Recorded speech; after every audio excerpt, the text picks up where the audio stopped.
भूर्भुवः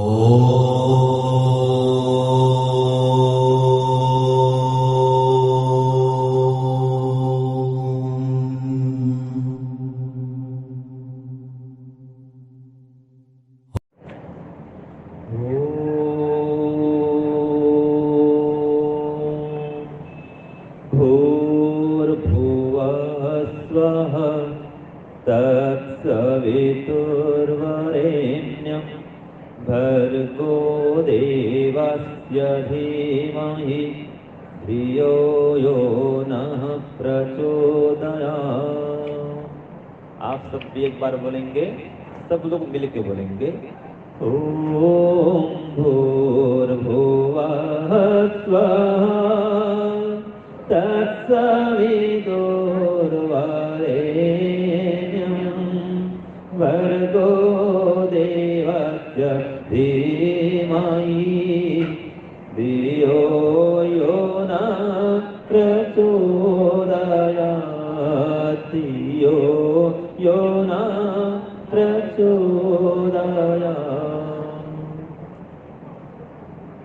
आज श्री साहिल जी की सुपुत्री साध्या जी के नामकरण संस्कार के अवसर पर इस कार्यक्रम में यज्ञ के ब्रह्मा के पद में सुशोभित आचार्य सुकामा जी मंच पर जो दैदिप्यमान हैं और साथ में उनकी ब्रह्मचारियां और दर्शन युग महाविद्यालय सुंदरपुर के ब्रह्मचारीगण और इस कार्यक्रम के मुख्य कर्ता आयोजनकर्ता मुख्य यजमान श्री मुकेश आर्य जी, उनका पूरा परिवार और आदरणीय सभी अतिथि महानुभावों, वंदनीय पूजनीय मातृशक्ति। देखिए, आर्य परिवार में, इस अनाज मंडी में आर्य परिवार में मुकेश जी के यहाँ एक नई परी आई है ना जी, एक अतिथि आई हुई है जिसका नाम हमने साध्या रखा है। अब ये साध्या बेटी कैसे करके अपने कार्यों को सिद्ध करने वाली होवे, इसके लिए प्रथम दायित्व माँ का है, फिर द्वितीय दायित्व पिताजी का है। हर संतान के निर्माण में प्रथम गुरु माँ होती है, द्वितीय गुरु पिता होता है, और फिर जो बाद के आचार्य हम लोग बाद के होते हैं। प्रथम गुरु माँ, फिर पिता, फिर हम आचार्यगण, और फिर जो घर के परिवारजन हैं सभी उसके निर्माण में सहायक होते हैं। तो ये सब मिल करके अगर एक सुसंस्कारित वातावरण बेटी को बेटा को प्रदान करते हैं तो उसका निर्माण एकदम उत्तम होता है। तो साहिल जी और मेहुल जी, आप दोनों इसके माता पिता हैं बच्चे के। आपसे हम चाहेंगे कि इस संतान के निर्माण के लिए आप प्रत्येक दिन कम से कम 3 बार, दोनों पिताजी भी और माताजी भी 3 बार ओम और गायत्री मंत्र का उच्चारण इसके कान में करें। अभी तो बेटी बोल नहीं पाएगी, लेकिन आपका दायित्व है। यदि आप अपनी बेटी को विदुषी, बुद्धिमती, आयुष्मती करना चाहते हैं तो उसको गायत्री मंत्र से शिक्षित और दीक्षित करिए। तो रोज उसको गायत्री मंत्र सुनाएं। घर में हवन होता है, आप पहले स्वयं बैठें। साहिल जी, अगर आप बैठेंगे आपकी बेटी को बाद में बड़ा होने पर भी बैठने के लिए कह पाएंगे। आप बैठेंगे, आपकी बेटी बैठेगी। तो जो माता पिता स्वयं गायत्री मंत्र का जप करते हैं, हवन करते हैं, उसके बेटी बेटियों को अधिक सिखाना नहीं पड़ता, क्योंकि बच्चे देख करके ही सीखते हैं। तो आप जैसा काम करेंगे आपका अनुकरण आपके बच्चे करेंगे। तो इसलिए मैं ये चाहूंगा कि आपका परिवार स्वर्ग बन जाए, और परिवार को स्वर्ग करने के लिए बच्चों का संस्कारवान होना अत्यंत अनिवार्य है। तो आप अपने बच्चों को संस्कारित करें, इसको कोई अनाप शनाप चीज न खिलाएं। अगर आपको संस्कारित करना है तो फालतू चीज नहीं खिलाना है इसको। दुनिया का सबसे बढ़िया भोजन होता है अपनी माँ के हाथ का भोजन। तो जहां तक हो सके बाहर के वस्तु से उसको बचाएं। ये वेफर है, कुरकुरे है और कितने प्रकार के ये सब पदार्थ नहीं खिलाना है। अगर आपका इसका सही निर्माण चाहते हैं, स्वस्थ बलवान करना चाहते हैं, जो भी अपने बच्चों को, वो बाहर के पदार्थों से उसको बचाएं। जो भी वो घर का बना पदार्थ खिलाएं, न खुद खाएं न खिलाएं। इसी में संतान का भविष्य उज्जवल होगा।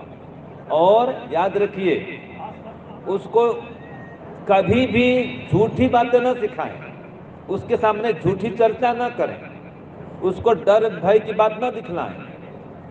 बच्चा थोड़ा बड़ा होगा, हाँ जी, माता पिता ध्यान दें, बच्चा थोड़ा बड़ा होगा, बात नहीं मानता है, आप कभी नहीं बोलना कि बेटा भूत निकल आएगा, ये प्रेत है, भूत है।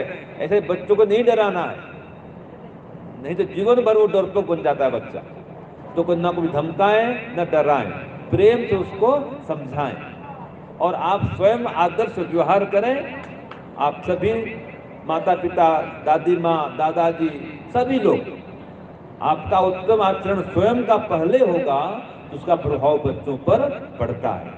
तो इसलिए आप स्वयं नित्य प्रति रोज यज्ञ करें, रोज सुबह शाम गायत्री मंत्र जप करें, संध्या करें। माता पिता सेवा स्वयं करेंगे, आप खुद उनको प्रणाम करेंगे माता पिता को, तो आपकी बेटी आपको प्रणाम करेगी। जो स्वयं माता पिता का अनुकरण करते हैं तो उसके संतान उसका अनुकरण करेंगे। अनुव्रतः पितु पुत्रो मात्रा भवत सम्मना, ये वेद मंत्र है कि जो संतान हो वो माता पिता का अनुकरण करने वाला हो और उसके आदर्श गुणों को धारण करने वाला हो, वो पुत्र अथवा पुत्री। तो आप अपने माता पिता के आदर्श गुणों को धारण करें तो आपकी बेटी भी निश्चित रूप से आपके आदर्श गुणों को धारण करेगी। उसको बड़े स्नेह से, बड़े प्रेम से आप पाल पोस कर बड़ा करें, बुद्धिमती बनाएं, आयुष्मती बनाएं और इसके लिए उसके खान पान, आहार विहार का विशेष करके ध्यान रखें। तो निश्चित रूप से मैं कहना चाहूँगा कि आपकी बेटी बुद्धिमती बनेगी, विदुषी बनेगी। उसको नए नए वेद मंत्र सुनाएं और जब थोड़ी बड़ी हो जाएगी उसको गायत्री मंत्र से धीरे धीरे धीरे धीरे अनेक वेद मंत्र याद कराएं। ओम असतो मा सद्गमय, ओम तमसो मा ज्योतिर्गमय, ओम मृत्युर्मा अमृतम गमय। ऐसे जप के छोटे छोटे वाक्य सिखाएं, छोटे छोटे श्लोक सिखाएं, तो निश्चित रूप से उसको खेल खेल में ऐसे कहानी के माध्यम से आप अनेक प्रकार संस्कार दे देंगे और उन संस्कारों से वो वास्तव में आपकी सेवा करेगी। तो आपने बच्चों को, जो भी आप उपस्थित हैं, याद रखिए संपत्ति जरूर प्रदान करें, संपत्ति के साथ में संस्कार भी प्रदान करें। बिना संस्कार के केवल संपत्ति उसका हित नहीं कर सकती है, तो संपत्ति भी दे दें और संस्कार भी दे दें। तो हर बच्चे को आप ये प्रयास करें कि वो बेटा अथवा बेटी मातृभक्त बने, पितृभक्त बने, गुरु भक्त बने, ईश्वर भक्त बने, देश भक्त बने और गो भक्त बने। इसके लिए जो भी उपाय आप जानते हो उसका उपाय करें और बच्चों को इस प्रकार से उसके सर्वांगीण विकास के लिए, उसके बहुमुखी प्रतिभा के विकास के लिए आप निरंतर प्रयत्नशील रहें। तो मैं परमपिता परमात्मा से प्रार्थना करता हूँ कि साध्या बेटी आयुष्मती बने, विदुषी बने और इस कुल के नाम को रोशन करने वाली होवे, कुल की परंपरा को आगे बढ़ाने वाली होवे। और एक बात और याद रखिए, आजकल बेटे से अधिक सेवा बेटियां करती हैं, बेटों से अधिक आगे बेटियां बढ़ रही हैं, लिखने में, पढ़ने में, हर काम में। आप देश में अनुपात निकालिए, औसत निकालिए, बेटियां ही आगे हैं। तो बेटियों का सम्मान होना चाहिए और उनका आदर होना चाहिए और बेटियों को शक्तिमान भी बनाए, संस्कारवान भी बनाए और शक्तिमान भी बनाए। तो देश की रक्षा करेंगी, वो लक्ष्मी बनेगी, दुर्गा भी बनेगी और सरस्वती भी बनेगी और झांसी की रानी लक्ष्मीबाई भी बनेगी।